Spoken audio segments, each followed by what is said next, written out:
Death and perseverance are the foundation of the Souls franchise, a dark and brutal action RPG series with a heavy emphasis on player imagination and exhilarating gameplay. Rejecting popular trends, From Software forged a new path and changed the modern era of gaming. Each Souls game challenges the mettle of players with its infamous difficulty and rewards them for their dedication. Yet for all the accolades, the Souls series would have never existed without one man's vision.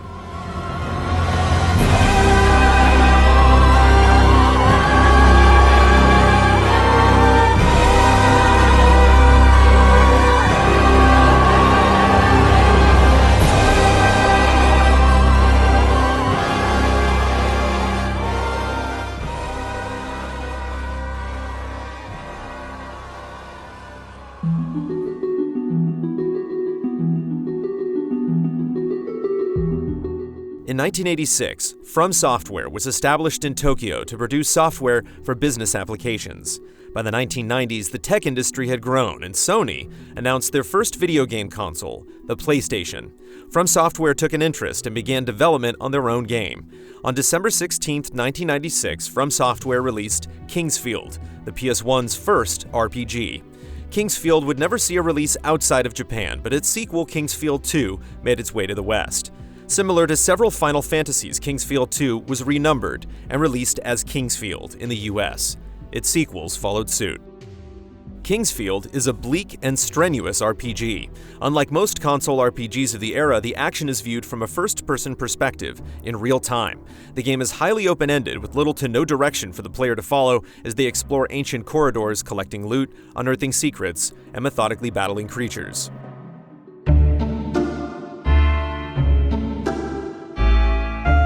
In 2004, From Software hired on an eager 29-year-old who had no prior experience in the gaming industry, Hidetaka Miyazaki.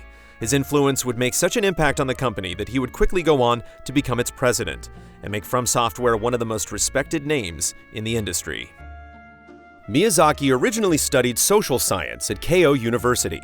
Near graduation, he considered applying to various game studios, but he gave up on the idea and drifted into an account managing job at the US-based Oracle Corporation. Years later, some of Miyazaki's old friends recommended he try out some new games. One of them was Ico for the PlayStation 2. Ico had such a profound effect on Miyazaki that he decided to change careers. He started at From Software as a planner on Armored Core: Last Raven. He later directed the development of Armored Core 4 and its sequel, Armored Core 4 Answer. Then he caught wind of an action RPG that From Software was developing for the PlayStation 3.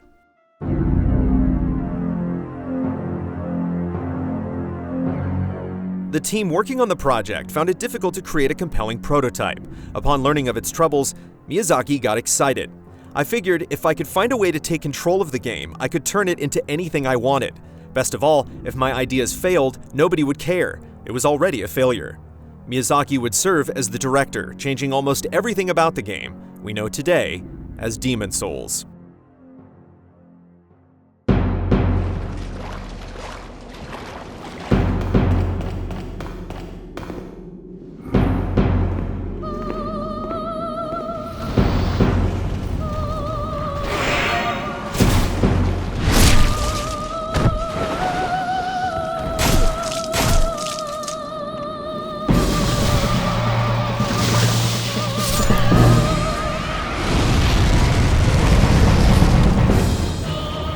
One of Miyazaki's strongest beliefs is to reward players through accomplishment. This meant drastically raising the difficulty of Demon Souls. In a 2011 interview with IGN, Miyazaki spoke in depth about the unforgiving difficulty. He opted not to mention this aspect of the game to Sony because he feared they would make him tone it down. Miyazaki stated, "Of course I communicated with our producer at Sony, Kaji-san, but he actually agreed with me. He felt that if we were too forthright about all the death, about this game concept with the marketing people, they would have run a mile. So that's why we had to be a bit sneaky about it." In an interview with Famitsu magazine, Sony Computer Entertainment of Japan's Takeshi Kaji called Demon Souls a spiritual successor and stated, "If this was a new Kingsfield game, there would be areas we wouldn't be able to touch since they're part of the series.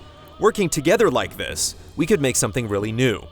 While Demon's Souls shared some similarities with Kingsfield, like a dark fantasy setting with knights and kings, Miyazaki also took inspiration from outside sources. Several of the game's elements, enemies, locations, and tone were inspired by Ico and the early Dragon Quest games.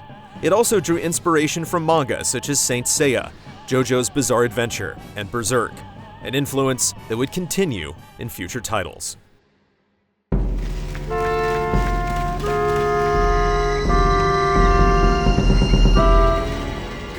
Before the game's launch, it was playable for the public and press at Tokyo Game Show 2008. At the time of the demo, the game was labeled a disaster. Numerous attendees called it ugly, dull, and frustrating. Several people playing didn't even make it past the character creation screen. On February 5th, 2009, Demon's Souls released in Japan and was met with mixed reviews. Some praised it for its unconventional game design, while others were not impressed with its challenging and obtuse nature. It went on to sell just under 40,000 copies in its first week in Japan and boosted PlayStation 3 sales in the region. Despite its moderate success, Sony passed on publishing it outside of Japan.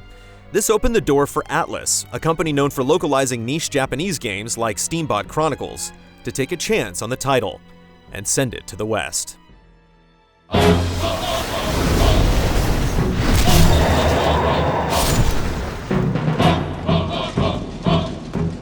8 months after its Japanese launch, Demon's Souls was released in North America on October 6, 2009, and received high scores from critics who praised its difficulty.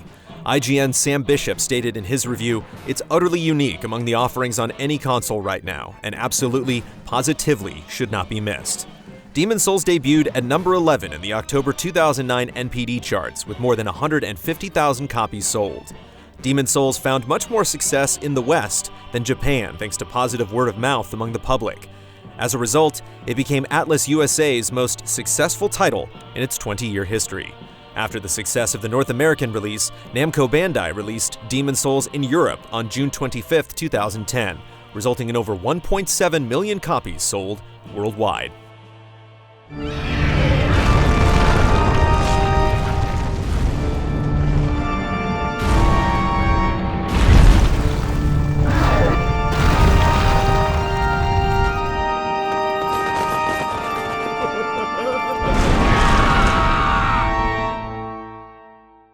The story of Demon's Souls is set in the kingdom of Boletaria, where its king, Alant, seeks power. His lust lures him into the act of channeling souls. By invoking the dark arts, Alant inadvertently awakens the Old One, a great demon. This event spawns a deadly fog that engulfs the once proud kingdom and summons horrifying demons that slaughter all in their path. Playing as the hero charged with saving the kingdom, you can pick from a variety of starting classes with unique abilities and skills to utilize in your quest, including the Holy Temple Knight and Magic Casting Royal. As you progress through the game, you can level up your character as you see fit. Any starting class can eventually use any weapon, equip any armor, or wield any spell. Unlike Kingsfield, Demon's Souls is played in third person. Players can clearly see their character's movement and equipment. The combat is fast and responsive. Each weapon has multiple attacks, including a fast attack, heavy attack, and a two-handed stance.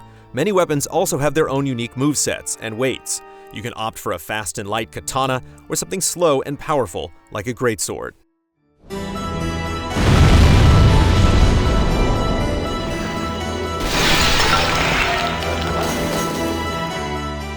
Shortly after arriving at the Nexus, the hub of Demon's Souls, the player is greeted by the mysterious Maiden in Black, an ancient demon with eyes covered in wax. She's said to be one of the most powerful demons with the ability to suck the soul from any being, and she serves to level up your character and guide you between steps of your journey. Shortly after, players discover the Archstones, gateways to the 5 locations you visit in the game.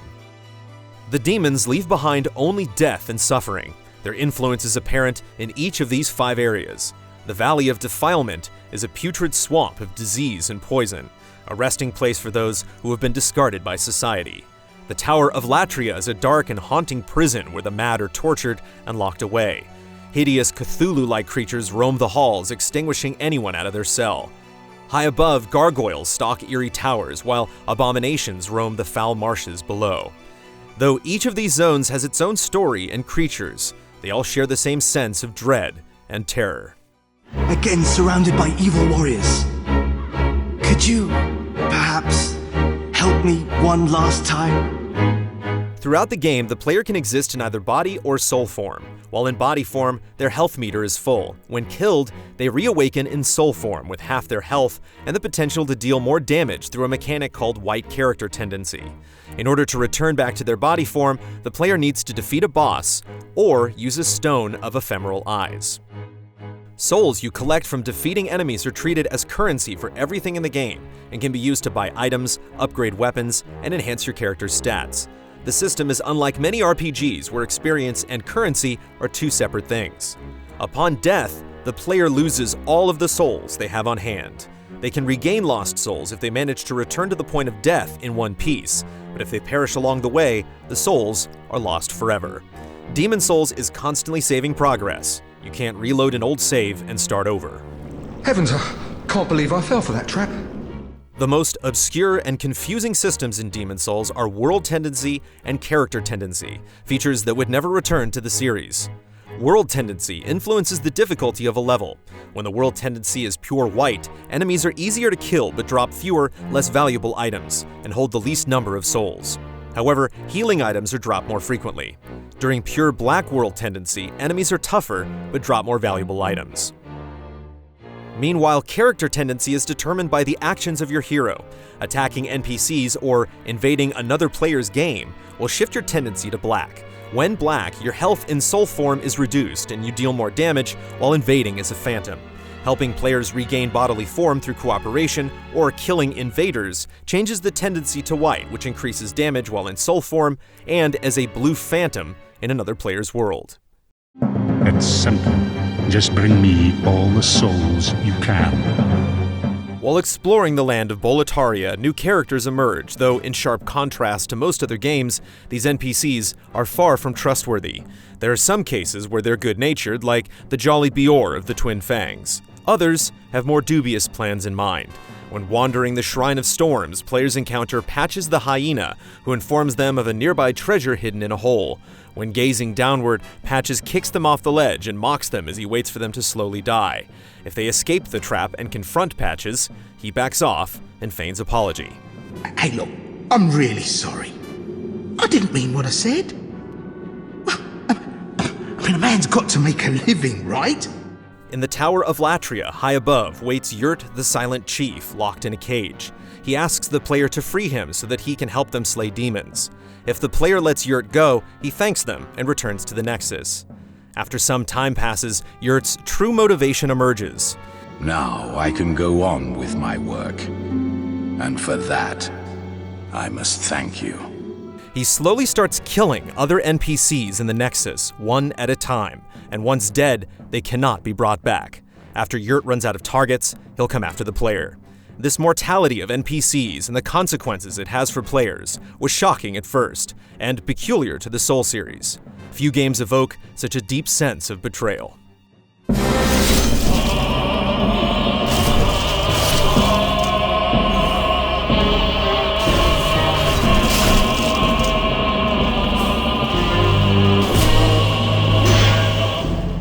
Miyazaki felt many games have too much communication and believed it to be a burden for some.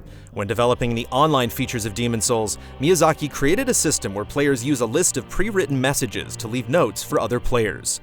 This makes communication quick and easy, and prevents player discourse from becoming a large chat, which detracts from the feel of the world. Bloodstains can also be found in the world, and each puddle marks where a player has died, not just in the player's world, but in others as well. When another player interacts with the bloodstain, a ghost appears, playing out the deceased's final moments, leaving the viewer to guess exactly how the image perished. Demon Souls also features a unique form of cooperative play, allowing up to 3 players to team up in the host's game world. Players can also maliciously invade another player's game as a black phantom and engage in combat. Invasions can happen anytime while in body form, maintaining a frightful sense of unease that looms over the player's head. Encounters can get the adrenaline pumping when death means the loss of substantial progress. Once invaded, there is no opting out of the encounter.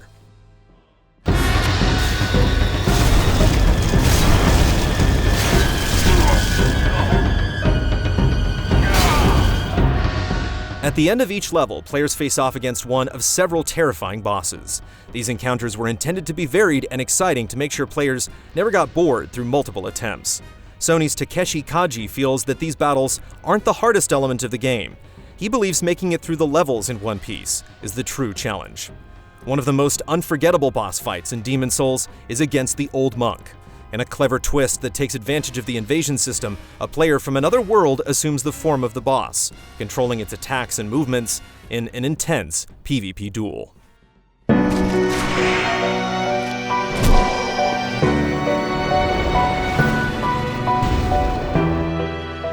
In a Game Informer interview from February 10, 2010, president of Sony Computer Entertainment Worldwide Studios, Shuhei Yoshida, was asked why Sony didn't publish Demon's Souls outside of Japan. Yoshida explained, "We were not able to play the game through to the end. There were frame rate issues and the network was not up and running. We underestimated the quality of the game, and to be honest, the Japanese media did the same." Yoshida also told Game Informer that after spending 2 hours playing, he was still stuck at the starting area and remarked, "This is crap. This is an unbelievably bad game, so I put it aside." Yoshida ultimately regretted not publishing Demon's Souls outside of Japan. "We definitely dropped the ball from a publishing standpoint. We were not able to see the value of the product we were making."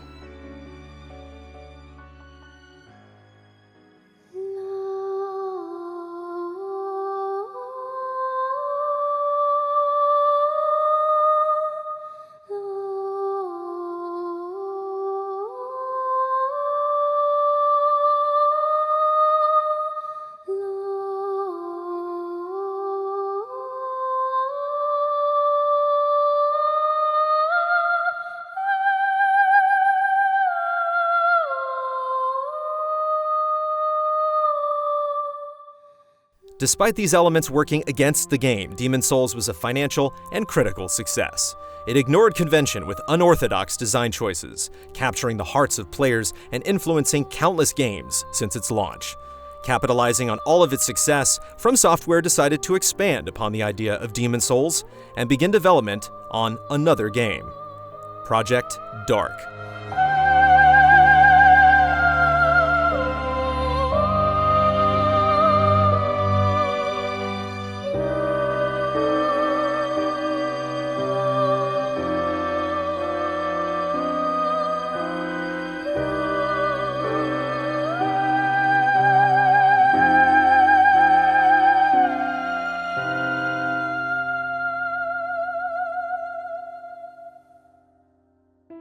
The Souls Retrospective is made possible by the support of our generous patrons. To learn more about Easy Allies and how you can get involved, head to patreon.com/easyallies. Any amount will help us produce more retrospectives and further our goals.